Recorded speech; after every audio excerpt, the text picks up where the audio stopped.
Pakistan champions trophy जीत गया है। Final मुकाबले में उसने भारत को 180 रनों के बहुत बड़े रिकॉर्ड अंतर से हरा दिया। जी हां, जिस तरीके से इस फाइनल में भारत का पलड़ा भारी माना जा रहा था, लेकिन फाइनल मुकाबले में पाकिस्तान ने बताया कि उसमें कितनी काबिलियत है।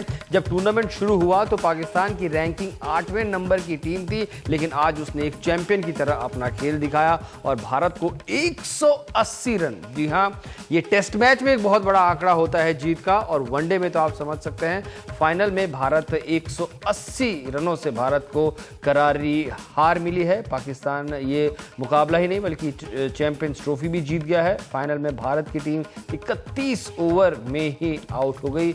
7 बल्लेबाज 10 के आंकड़े को भी छू नहीं पाए। हार्दिक पांड्या ने अगर 76 ताबड़तोड़ रन नहीं बनाए होते तो 100 रन भी शायद भारत के पूरे नहीं होते।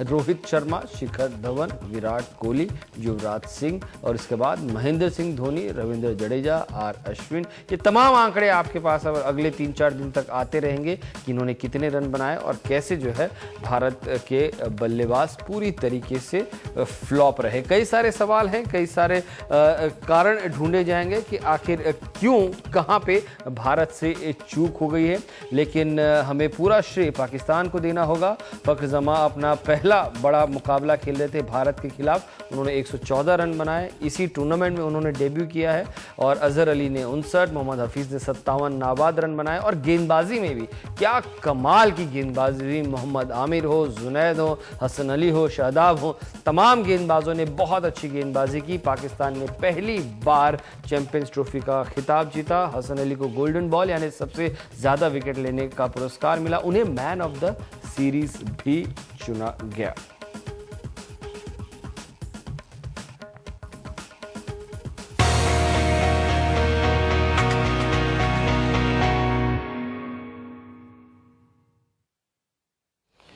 और हमारे एक्सपर्ट अजय रात्रा स्टूडियो में हमारे साथ हैं और वो सुबह से ही हमारे साथ हैं। अजय भाई, सबसे पहले तो एक मैराथन दिन आपके लिए। हम तो खैर बदलते रहते हैं, लेकिन आप जो है वो डटे हुए हैं। लेकिन टीम इंडिया आज डट नहीं पाई, तो इसकी क्या वजह लग रही है? 180 रनों का अंतर, मतलब माना हार हार होती है, शिकस्त तो, लेकिन 180 रन आप कुछ फाइट भी नहीं दिखा पाए। आई थिंक बिल्कुल ही आज कुछ भी भारत टीम के लिए अच्छा नहीं रहा। शुरू से ही आप देखें, टॉस जरूर जीते, एक अच्छा काम हो रहा, और आई थिंक इस मैच में वो डिसीजन भी बैकफायर किया और बहुत बड़ा मुकाबला था ये। और जिस तरह से भारतीय टीम की स्ट्रेटजी थी वो इस मैच में कारगर साबित नहीं हुई कि चेज करेंगे। और अगेन इस टूर्नामेंट के शुरू से ही वैसे चल रहे हैं कि 4 बॉलर और 5वें ऑलराउंडर के साथ, तो जब आपके बॉलर थोड़े कुछ महंगे साबित हुए, विकेट्स नहीं मिले, तो आपके पास ज़्यादा ऑप्शंस नहीं थी और वहाँ से आप पिछड़ते चले गए। और यहाँ पर दूसरा कारण मुझे ये भी लगता कि आज जब बल्लेबाजी कर रहे थे तो पाकिस्तान काफ़ी लकी भी रहा। कुछ रन आउट चांसेस थे वो मिस हुए। उसके बाद एक नो बॉल पे जमन का कैच पकड़ा गया, लेकिन वो नो बॉल के कारण नॉट आउट हुए।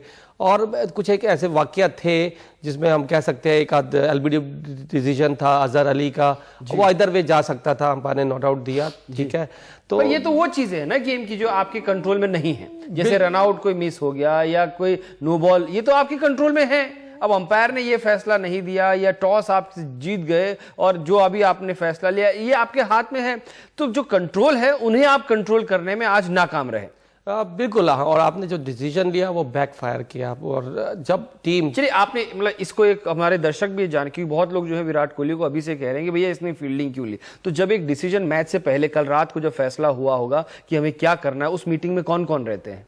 आई थिंक वो पूरा मैनेजमेंट का डिसीजन होगा। उसमें कोच भी रहते हैं, आपके सीनियर खिलाड़ी भी रहते हैं, बट ये है कि फाइनल डिसीजन कप्तान का ही होता है इस मामले में, क्योंकि जब रस्सी के अंदर जो भी डिसीजन लिए जाते हैं ग्राउंड के अंदर वो कैप्टन लेता है। यस, उसमें आपको सलाह देने के लिए कोच भी रहते हैं, आई एम श्योर धोनी भी होंगे, युवराज भी, सीनियर खिलाड़ी जो भी हैं, तो उनकी सलाह जरूर ली होगी विराट ने। जी, तो चलिए, तो ये कितना मुश्किल है अजय भाई ये जानना कि पाकिस्तान कभी भी अच्छे चेज नहीं कर सकते। श्रीलंका के खिलाफ हमने देखा कि भैया वो 220-230 रन बनाने में उनकी हालत खराब हो गई थी, फिर आप उन्हें पहली बैटिंग देती हैं। ये तो बहुत ही अच्छा गुड टॉस टू लूज होगा पाकिस्तान के लिए। आई थिंक मुझे कल सनी सर भी यही बात कर रहे थे कि इस मैच में हम शायद ऐसा होगा कि जो कप्तान टॉस हारना चाहेगा, बट अगेन बहुत ज़्यादा ब्लेम ये नहीं कर सकते हम उनको इंडियन टीम को, क्योंकि इसी स्ट्रेंथ पे वो चल रहे थे टूर्नामेंट के शुरू से ही, यही स्ट्रेटजी से चल रहे थे।